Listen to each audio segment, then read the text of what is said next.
نحمدہ و نصلی علی رسولہ الکریم اما بعد فاعوذ باللہ من الشیطان الرجیم بسم اللہ الرحمن الرحیم رب اشرح لی صدری ویسر لی امری واحلل عقدۃ من لسانی ویفقہوا قولی۔ سورۃ القریش۔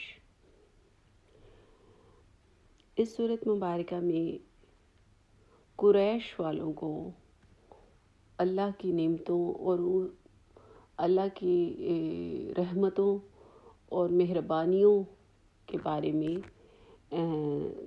بتا کر ان میں الفت پیدا کرنے کی کوشش کی گئی ہے کہ یعنی کس طرح اللہ تعالیٰ نے ان کی تجارت اور ان کے سفر کو موسموں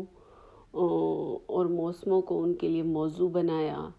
اسی طرح آخری حصے میں فرمایا کہ یہ تمام نعمتوں کو یاد کرو اور اپنے رب کا شکر ادا کرو کہ اس نے یہ تجارت ممکن کی اور امن پیدا کیا اس خطے میں، اور تجارت کے فروغ سے معاشی حالت اس علاقے کی بہتر ہوئی۔ تو شروع کرتے ہیں پہلی آیت مبارکہ سے۔ فرمایا لی اے لا فی القریش، چونکہ قریش مانوس ہوئے۔ یہاں پر مانوس کے حوالے سے مختلف مفسرین نے مختلف آراء دی ہیں، لیکن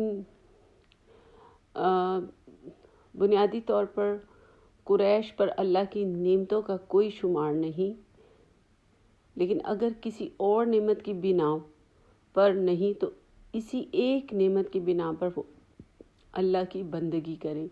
یعنی کس ایک نعمت کی بنا پر؟ کہ اللہ کے فضل سے وہ ان تجارتی سفروں کے خوگر ہوئے، یہ علاقہ تجارت کے لیے موضوع ہوا، یہاں پر امن پیدا ہوا، رزق کی کشادگی ہوئی۔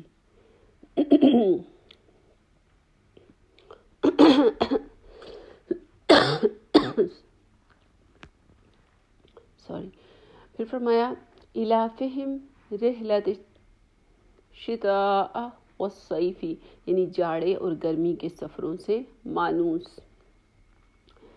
یعنی گرمی اور جاڑے کے سفروں سے مراد یہ ہے کہ گرمی کے زمانے میں قریش کی تجارت سفر شام اور فلسطین کی طرف ہوتی تھی کیونکہ وہ ٹھنڈے علاقے ہیں، اور جاڑے کے زمانے میں وہ جنوب عرب کی طرف ہوتے تھے کیونکہ وہ گرم علاقے تھے۔ یعنی یہ فیسیلیٹیٹ اللہ نے ان کو فرمایا کہ وہ تجارت کے ساتھ ساتھ موسم کے تغیر و تبدل جو ہے اس کو بھی لطف اندوز ہوتے تھے۔ یعنی گرمی میں اس سرد علاقے میں تجارت کرتے تھے اور سردی میں وہ گرم علاقے کی طرف تجارت کرتے تھے۔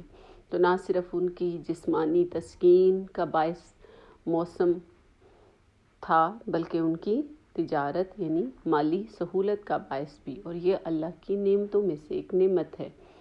لہٰذا ان کو چاہیے کہ اللہ کے اس گھر کی عبادت کریں۔ یعنی باقی چیزوں کو وہ نہیں بھی مانتے، باقی اتنی دلائل مختلف انداز سے بیان کی گئیں، انہوں نے مختلف تنازعات تھے، ان کے مختلف قسم کے کانفلکٹ تھے، یا انہوں نے اعتراض پیدا کیے نبی پاک صلی اللہ علیہ وسلم کی ذات پر، آپ کے موقف پر، دین کی تبلیغ پر۔ لیکن چلیں وہ چیزیں ایک طرف ہیں، لیکن قریش پر اللہ کی جو خاص ایک نعمت ہے اس کا ذکر کرتے ہوئے فرمایا جا رہا ہے کہ وہ ان کو چاہیے کہ اس رب کے گھر کی عبادت کریں۔ یعنی یہ اصحاب فیل کے قصے کو بخوبی جانتے تھے، اور عرب کے عام قبائل کی طرح وہ بھی ایک نسل کے بکھرے ہوئے گروہ تھے، مگر جب وہ مکہ میں اس گھر کے گرد جمع ہوئے اور ان کی خدمت انجام دینے لگے تو سارے عرب میں محترم ہو گئے۔ یعنی ہر طرف ان کے تجارتی قافلے بے خوف و خطر نظر آنے لگے۔ یعنی ان کو عبادت کا حکم دیا جا رہا ہے۔ پھر آخری آیت میں فرمایا جس نے انہیں بھوک سے بچا کر کھانے کو دیا۔ اب کتنا خوبصورت کلام ہے، دلائل سے بھرا ہوا یعنی یہ وہی کعبے کی بات ہے جس کعبے کا ذکر ہم نے سورۃ الفیل میں پڑھا کہ وہ کعبہ نہ صرف عبادت کا مسکن تھا، یعنی بہت سے لوگ جو ہیں مختلف خطوں سے وہاں عبادت کے لیے آیا کرتے تھے، بلکہ اس کے ساتھ ساتھ تجارت کو فروغ دینے کا بھی باعث تھا۔ تو اللہ تعالیٰ حوالہ دیتے ہیں کہ یہ ایک بڑی پاورفل اور اسٹرانگ دلیل ہے کہ قریش کے لوگ یہ جانتے ہیں کہ کعبہ جو ہے وہ اللہ کا گھر ہے۔ اصحاب الفیل کے حملے سے بچایا، یہ اس بات کی ایک مضبوط دلیل ہے۔ یہ سب جاننے کے باوجود وہ اس بات کا ادراک نہیں رکھتے، اللہ کے اس گھر کی عبادت نہیں کرتے، اور اسی گھر نے انہیں بھوک سے بچایا۔ کیسے بھوک سے بچایا؟ کہ یہی وہ گھر ہے جس کی بنیاد پر لوگ عبادت کے غرض سے تجارت کو بھی فروغ دیتے تھے، اور وہ تجارت ان کو مالی طور پر مستحکم کرنے کا باعث تھی، اور جس نے انہیں بھوک سے بچایا۔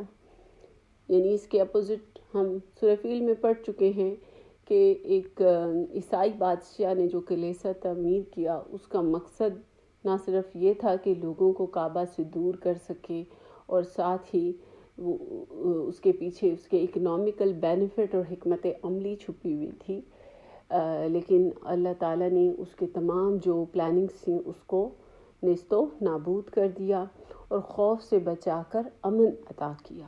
یعنی امن کیسے عطا کیا؟ کہ ان کے اوپر وہ جو منڈلا رہے تھے اس وقت خوف کے سائے، ان کو ختم کیا۔ یعنی کافی جو دوسرے با اثر قبائلی سردار جو تھے، اور اسی طرح قریش مکہ بالکل محفوظ تھے، انہیں کسی دشمن کے حملے کا خطرہ نہ تھا۔ ان کے چھوٹے اور بڑے ہر طرح کے قافلے ملک کے ہر حصے میں آتے جاتے تھے۔ کوئی یہ معلوم ہو جانے کے بعد کہ قافلہ حرم کے خادموں کا ہے، انہیں چھیڑنے کی جرت نہیں کرتا تھا۔